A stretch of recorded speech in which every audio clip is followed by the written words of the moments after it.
Hello ông Booming mà con hello ông Booming ngày ngày đi on chen mau bài hàng ông Booming vì là việc tha về đài vậy đấy mà mẹ phải điện ôn mời cho ôn chào chàng cười chắc con bài hàng ông Booming nhé con bạn chăng lại muốn là chọc đam nơi video nó dân thật đăng hang môn về để con chàng coi á con thời hẳn có thì mới có thời hẳn có hái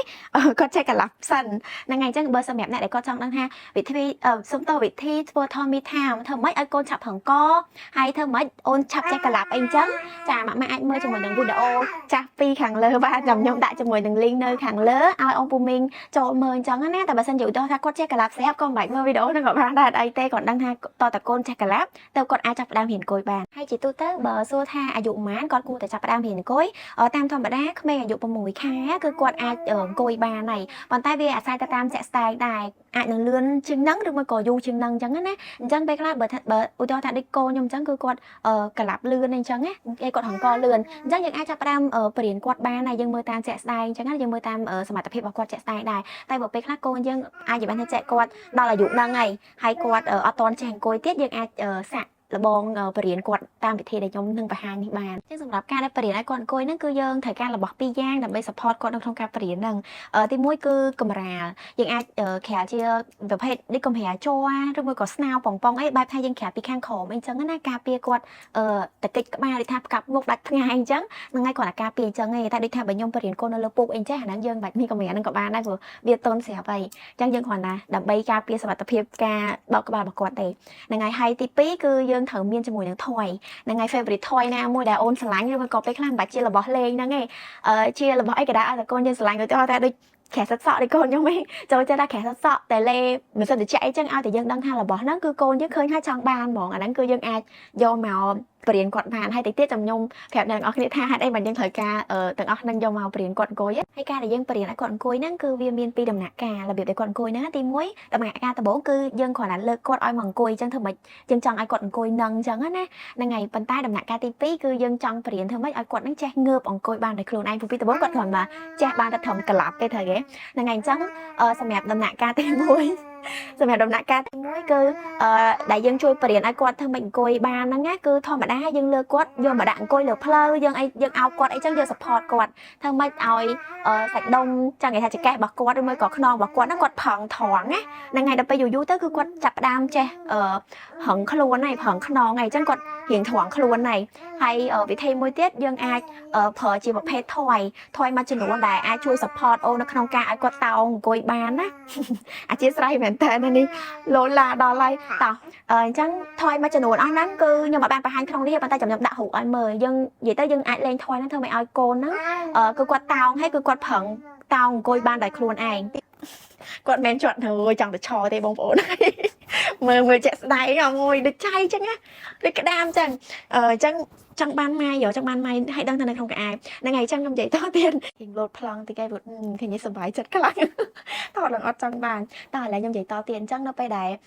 គាត់អាចអង្គុយតោងណាចង់និយាយថាតោងអញ្ចឹងអង្គុយបានហើយយើងចាប់ផ្ដើមលេងឲ្យគាត់តោងយើងឲ្យគាត់ចាប់ផ្ដើមអង្គុយឲ្យដាក់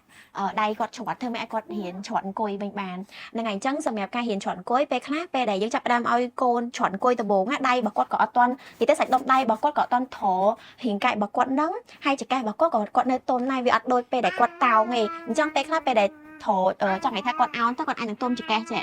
ចង្កេះហ្នឹងទន់អញ្ចឹងណាអញ្ចឹងពេលខ្លះម៉ាក់ខ្លះគឺគាត់ភ័យថាឲ្យកូនប្រឹងអង្គុយឲ្យឡើងទុនចង្កេះអញ្ចឹងទីប៉ះពាល់ឆ្អឹងខ្នងកូនទៅអីអញ្ចឹងណាអញ្ចឹងបើសិនជាគាត់អាយុ6ខែហើយបណ្ដារាងកាយរបស់គាត់គឺមាន ability គឺមានសមត្ថភាពនៅក្នុងការនិយាយទៅទប់នៅលំនឹងខ្លួនរបស់គាត់នឹងបានហើយប៉ុន្តែបើសិនជាពេលខ្លះវាអាចនឹងលឿនជាងនឹងដែរដូចខ្ញុំនិយាយអញ្ចឹងណាកូនខ្ញុំគឺគាត់ចង់អង្គុយហ្មងនិយាយទៅគាត់លពឹសអញ្ចឹងគាត់រៀងឆាប់ចេះលឿនអញ្ចឹងដល់ពេលអញ្ចឹងគឺគាត់ចង់អង្គុយអញ្ចឹងមិនថាយើងដាក់អញ្ចឹងទៅជួនកាលគាត់សុខចិត្តដាច់ដាំដងចុះក្រោមឬមួយក៏អីអញ្ចឹងទៅប៉ុន្តែគាត់អត់មានអារម្មណ៍ថាពិបាកអីហើយមួយទៀតយើងក៏អាចចំណាំកូនមើលដែរថាបើសិនជាគាត់ពិបាកគឺគាត់ស្រែកហើយអញ្ចឹងយើងមើលទៅយើងអត់គួរបង្ខំគាត់ពេកទេបានថានិយាយទៅមើលតាមជាក់ស្ដែងបើសិនជាគាត់ធ្វើយើងអាចចំណាយពេលត្រឹមថា1នាទីទៅ2នាទីអីចឹងណាឲ្យគាត់រៀនលេងចឹងមួយថ្ងៃពីរបេះដូងចឹងទៅបាច់បខំគាត់ពេកទេហ្នឹងហើយបើសិនជាគាត់ enjoy មួយហ្នឹងអាហ្នឹងចាំយើងចង់និយាយថាបដោយឲ្យគាត់រៀនយូរទៅពីដំបូងរៀងទុនចង្កេះខ្លាំងហើយយូរទៅគាត់រៀងខ្ពស់ទៅគាត់អាចអង្គុយត្រង់ចង្កេះឡើងបានគាត់ចាប់ផ្ដើមលេងដៃដោយខ្លួនឯងមក មុននឹងចូលដល់ដំណាក់កាលទី2វីដេអូនេះនាំមកជូនដោយខទំនង BP អាប់ដេតថ្មីតូនស្ដាងជក់ទឹកបានកាន់តែល្អជាងមុនកូនងាយស្រួលស្លៀកបាត់បានធ្វើចលនាមានផាសុកភាពជាពិសេសចង្កេះខោតូនស្មូតមិនរឹបស្នាមហើយបើតម្លៃវិញគឺសមរម្យខ្លាំងមែនតើគុណភាពល្អថែមទាំងមានរង្វាន់ជាច្រើនដូចជាកូនតុកដ៏ស្រស់ស្អាតកង្ហារនិងរង្វាន់ជាច្រើនមុខទៀតចឹងឥឡូវយើងមកតាមដានជាមួយនឹងវីដេអូរបស់យើងបន្តទៀតចឹងចូលដល់ដំណាក់កាលទី2ចឹងបន្ទាប់ពីគាត់អង្គុយនឹងខ្លួនហើយយើងបរៀនគាត់ធ្វើម៉េចឲ្យគាត់ចេះងើបអង្គុយបើថាពីដំបូងគឺគាត់កាឡាពេកអញ្ចឹងធ្វើម៉េចឲ្យគាត់ចេះងើបអង្គុយបានដោយខ្លួនឯងណាអញ្ចឹងតោះ baby បង្ហាញអូនពូមីងមើលតោះថាកូនងើបអង្គុយរបៀបម៉េចគាត់តោះអញ្ចឹងពេលដែល baby ដំបូងណាគាត់ប្រកាសជាកាឡាអញ្ចឹងហើយណោះចាអញ្ចឹងដល់ពេលដែលយើងត្រូវការប្រើថយណាថយដែលគាត់ស្រឡាញ់ថយដែលគាត់ចង់បានណាហ្នឹងហើយអញ្ចឹងពេលដែលគាត់កាឡានេះអញ្ចឹងយើងធ្វើម៉េចឲ្យជើងណាមើល baby គាត់ចេះអង្គុយហើយដល់ពេលចឹងគាត់ចេះចង់ងើបអង្គុយខ្លួនឯងអញ្ចឹងជើងណាយើងធ្វើម៉េចឲ្យគាត់អង្គុយជើងមកចំហៀងឲ្យគាត់អង្គុយជើងមកចំហៀងសិនហើយនឹងជើងមកចំហៀងទៀតគឺលាហ្នឹងហើយបើថយនេះគឺយើងគោះមកខាងណាដែលជើងលាអញ្ចឹងជើងលានៅខាងនេះយើងគោះមកខាងនេះ baby ណែអីគេណងអូយណែឃើញទេដល់ពេលចឹងទៅនេះខ្លួនគាត់ងាកមកខាងហ្នឹងអញ្ចឹងនេះយើងចាប់ដើមទាញខ្លួនគាត់ចេះចឹងណាឃើញទេយើងជួយបរៀនគាត់ធ្វើម៉េចឲ្យយើងដឹងថាគាត់ត្រូវងាកខ្លួនមិនដើម្បីឲ្យគាត់បញ្ឈរខ្លួនបានហ្នឹងហើយអញ្ចឹងតែពេលដែលគាត់ចង់បានថយហ្នឹងគឺគាត់ព្យាយាមបញ្ឈរខ្លួនមកតាមហ្នឹងអញ្ចឹងហើយហ្នឹងហើយអញ្ចឹងអស់ហ្នឹងវាមិនមែនថាធ្វើម្ដងទៅជោគជ័យកូននឹងដឹងតែចេះហើយព្រោះគាត់ក្មេងអញ្ចឹងមិនមែនថាគាត់ចងចាំបានគ្រប់យ៉ាងហើយគឺគាត់ធ្វើទៅតាមទម្លាប់របស់គាត់គ្រាន់ថានៅពេលដែលយើងបង្ហាញផ្លូវថាគាត់អាចកាច់ខ្លួនមិនបានអញ្ចឹងថ្ងៃណាមួយនៅពេលដែលគាត់ចង់បានរបស់ហ្នឹងឬចង់ងើបឈរគាត់ដឹងថាគាត់ត្រូវពុតខ្លួនមិនដើម្បីឲ្យខ្លួនគាត់ងើបឈរហ្មងហើយជាទូទៅពេលដែលយើងបរៀនកូនតូចឲ្យគាត់ងើបអង្គុយអញ្ចឹងណាខ្លួនគាត់នឹងរៀងទន់ជាងអញ្ចឹងព្រោះដោយសារអញ្ចឹងគាត់ចេះងើបអង្គុយហើយអញ្ចឹងពេលដែលខ្ញុំបរៀនមានអារម្មណ៍ថាគាត់រៀងហឹងខ្លួនរៀងទៅតឹងតែងទេព្រោះគាត់ចង់ធ្វើអីដែលតាមចិត្តគាត់ណាតែបើសិនជាកូនតូចវិញខ្លួនគាត់គឺគាត់សម្របតាមយើងហ្មងហ្នឹងហើយបែបថាយើងទាញគាត់អញ្ចឹងទៅគឺគាត់រៀងរវល់មកតាមយើងហ្មងអញ្ចឹងគឺងាយបរៀនជាងគាត់ចេះឥឡូវហ្នឹងហើយពេលដែលកូនណាគាត់ចេះអង្គុយភ្លាមចុះពេលខ្លះក៏នៅតែដាច់ផ្ងាដែរយូរម្ដងដែរដូចថាអញ្ចឹងទៅឥឡូវគាត់ចូលដល់តោងដើរហើយអញ្ចឹងណាចាក៏គាត់នៅតែពេលខ្លះគាត់អង្គុយដាច់ផ្ងាមកពេលដែរអញ្ចឹងសុខភាពគឺជាចម្បងហ្មងកន្លែងដែលគាត់ត្រូវតែអង្គុយលេងឬមួយក៏លេងអីហ្នឹងយើងអាចត្រូវអីការពារអញ្ចឹងទៅដាក់គាត់នៅលើពុកឬមួយក៏មានកំរាលអីអញ្ចឹងទៅការពារគាត់ទៅហ្នឹងហើយតែតងជាមួយនឹងក្បាលអញ្ចឹងណាហ្នឹងហើយបន្ទាប់ពីគាត់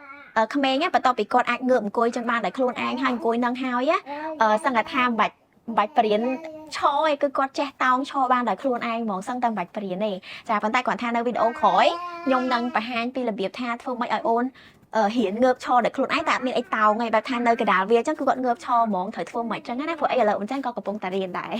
ហ្នឹងហើយអញ្ចឹងអរគុណវីដេអូនឹងមានតែប៉ុណ្្នឹងទេហើយបើសិនជាអ្នកនរគ្នាគិតថាវីដេអូហ្នឹងមានប្រយោជន៍ជួយដល់អ្នកនរគ្នាជួយដល់ម៉ាក់ផ្សេងទៀតគឺអាច share ជាមួយនឹងវីដេអូហ្នឹងបានហើយកុំភ្លេចជួយ like page ផងដើម្បីទទួលបានជាមួយនឹងវីដេអូចែករំលែកដែលមានប្រយោជន៍ផ្សេងទៀតអរគុណ